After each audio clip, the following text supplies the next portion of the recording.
Is there any other individual that would like to address the board on the 2019-2020 tentative budget?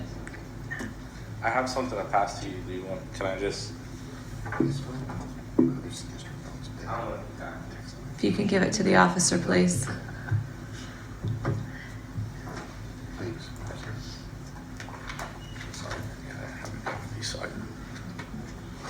And just for the audience and record, just state your name. Kyle Savage. Thank you. I didn't get a name like Savage. I got a name like Susan. Savage is cool. No, you're. I provided her one. I didn't originally name, so. We have doubles in there, guys? Maybe? I don't know. Sure. Are we good? We can share. We can share? Or I guess she can share with Cheryl. Share. We're good. Amy, you got anything to say on the budget? It's all good. Okay, just checking. I didn't ask you yet. Go ahead, sir. So I found two interesting aspects when looking at the budget, and I looked at the actuals instead of the amended. And the first thing I would like to point out is the spending on salary by the district. When you looked at actual spending for 18-19, and you looked in the instructional, now I understand this does not include all instructional units because some are shifted into guidance counselors, media services, curriculum and development, Title I. Overall spending for the district was only $600, well, it was a little under, it was $820,000 more than it was in 17-18.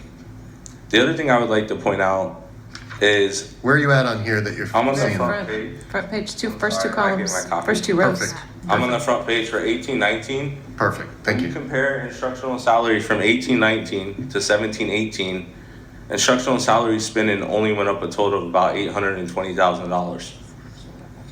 Yeah, Now, I am a teacher. Budgeted or actual? That was just actual from what we just filed and it just came out. Everything on this document from 18-17 back came from the DOE website, and these are from the AFRs, which are filed with the state.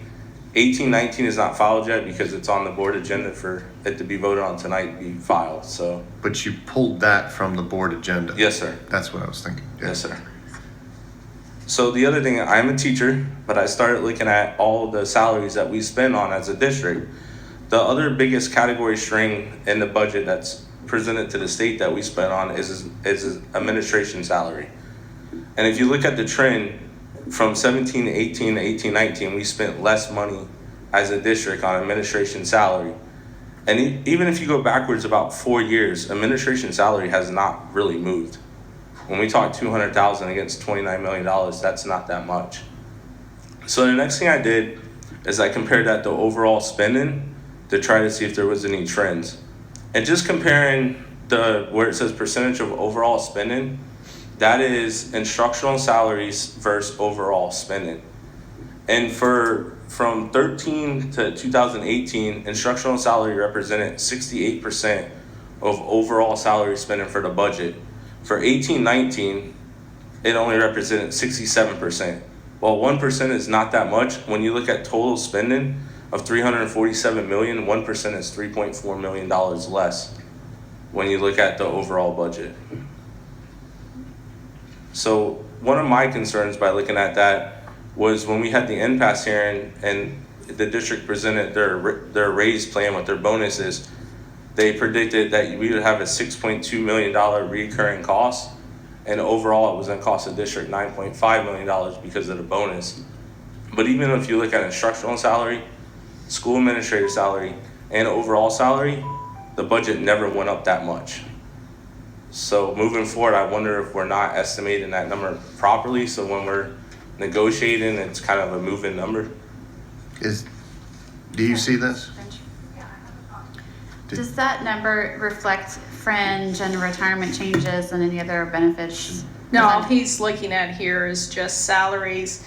The only way the raise would appear within the 2 years so that you would see a difference of exactly the raise is if we had no turnover. All 9,000 employees were here in 17-18 and all 9,000 employees were in 18-19. Then you can see the overall impact of the raise. The impact of the raise is partially offset by the change in our employees. They don't. We have those who retire, we have those who quit at all levels. And as a result, you never do see the impact. It goes back to earlier, I forget, I think it was maybe Mr. Susan who asked me about the salaries being down. And it is that change, and we have been providing lapse dollars.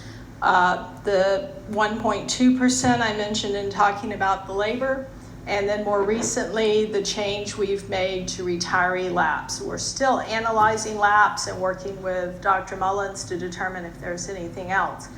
But some of that it's all, you're not gonna see a comparison like this of exactly the raise unless everybody stays the same. But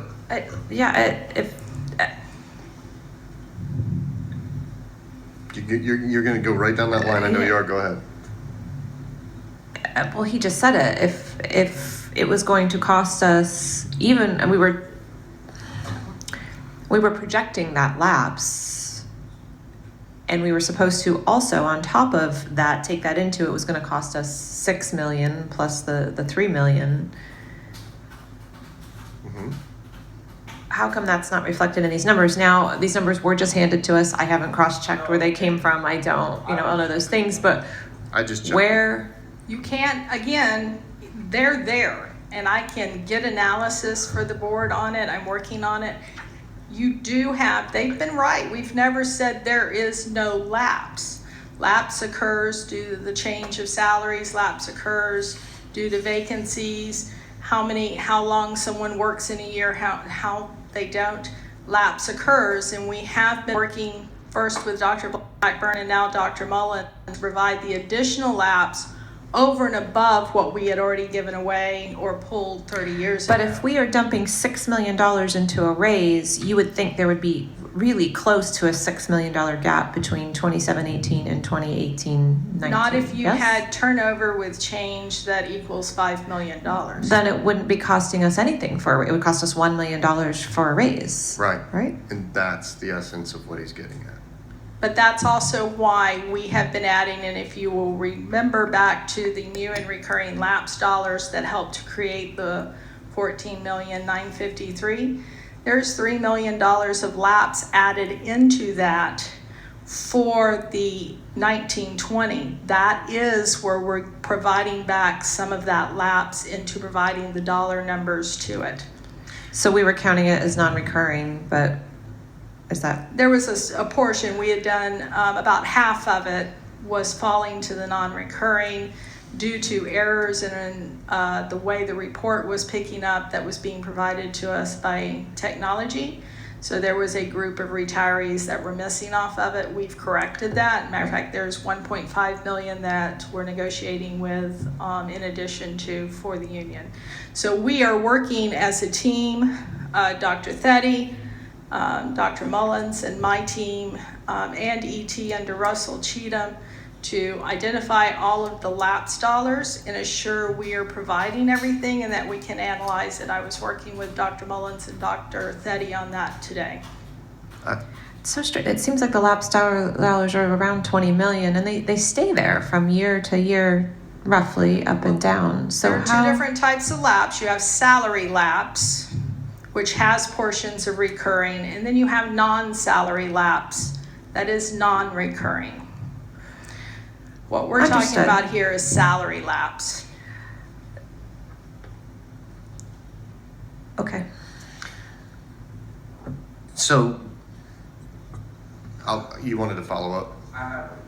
Here's what the bottom line is that if we say it's going to increase our budget by X, and it's not, and this is what the numbers that come back, then there is more money in the lapse salary, and we do need to do an evaluation of it, because I think there's nothing that's more clear than that literally that is straight from our budget book. I just looked at it, $233,861,000. It's on our tonight's financial statements.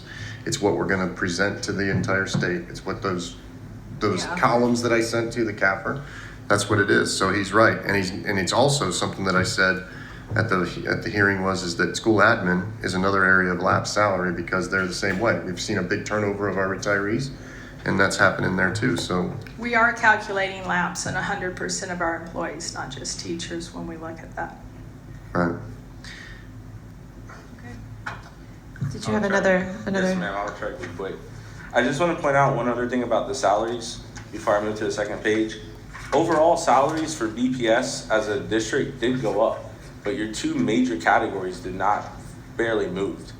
So that's kind of an outlier. Like, why would the rest of the district go up by almost 4 million when your two largest categories didn't move for salaries? And that's, if you look at BPS overall, and then you compare it, it went up almost $4 million. When if you look at the net gain from your two salaries for 18-19 for instructional and admin was only about $600,000. Where did you see the increase occurring? I wasn't able to find it. The part of the problem is, and it's really hard to look at, the overview, because once you get into the categories, like for instructional salary, all that is not base pay. Some of that is supplements, some of that is bonuses, some of that is extra pay, and however it all gets combined. So it's really hard to compare from last year what we spent on base salary to this year based on the public documents available. I would love to see them and look at them, and I think could help find something. And then I had one more thing, if I could just point you to the back. Another thing I looked at on the back, on the second page, was I did a comparison of purchase services. And I know this has been a hot topic, and I completely understand that the majority of instructional spending from purchase services is going to charter schools. I believe according to your budget, 18-19, it's almost $50 million that went to charter schools. Completely understand that. One thing that stood out to me immediately when I put this together is if you look at the differences between instructional versus overall spending and purchase services, it's the far right column. From 2013 to 2018, the difference between instructional purchase services to overall purchase services has always been $18 million, between 19.5 and about $18.5 million. In 2018 to 2019, that jumped by $8 million to make a difference of $26 million. I looked and I could not find it, so thank you. Just Ms. Zucker, do you have any idea why that? And that's kind of putting you on the spot with no prior. Maybe it's something you can look into for us. I'm not exactly sure what I think he's looking at for 18-19. Yeah, how it goes from 18, it's like, as he said, from 2013 on to 2017, 18-19 million, and then there's a huge jump to 2018-19, another $10 million. If you look at the far right column. Yeah, I see it. I'm just trying to compare it back to my AFR. I'd have to look into it. I don't have an answer. I would have to work with staff to identify that, and that's going to be, finding the division that it's creating and working with them. The one thing I did want to say, and I'm happy to provide Mr. Savage a breakout by object, which will show him teacher salaries, the bonuses, and so forth. We're happy to do that. Where he's picking up the $233 million, that is not 100% of our instructional unit. Right. That is the function of instruction, classroom teachers only. Media specialists, guidance counselors are in other functions. So if we were looking at just the BFT group, they're mixed in the functions here, and we have a report that we can share with him by object, by function, so he can see where they're at. Can you get us the total? What I want to see is the difference from 2017 to 2018 to 2019 total salaries. Can you get that? Not right this minute, but in the next week or so, because what I'm looking at right there is $800,000 when I know we approved a $6 million raise. Mm-hmm.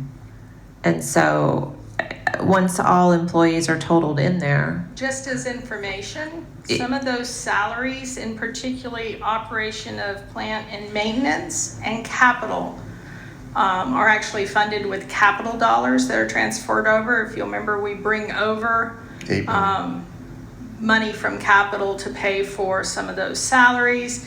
And then, so there's some transfers going on. Some of this is funded with other funds, but we'll be happy to provide whatever you would like. You want to see what makes up the 347, or the difference between 17-18 to 18-19? I would like to see the difference, because that will tell us the funds that we're maybe not capturing in laps. What I would like is just every single line item from the $87 million. That way I can look at it and see $87 million in You've overall been purchase services. Oh, you're back. Because up. we're gonna go around in circles where this cost center costs this and this cost center costs that.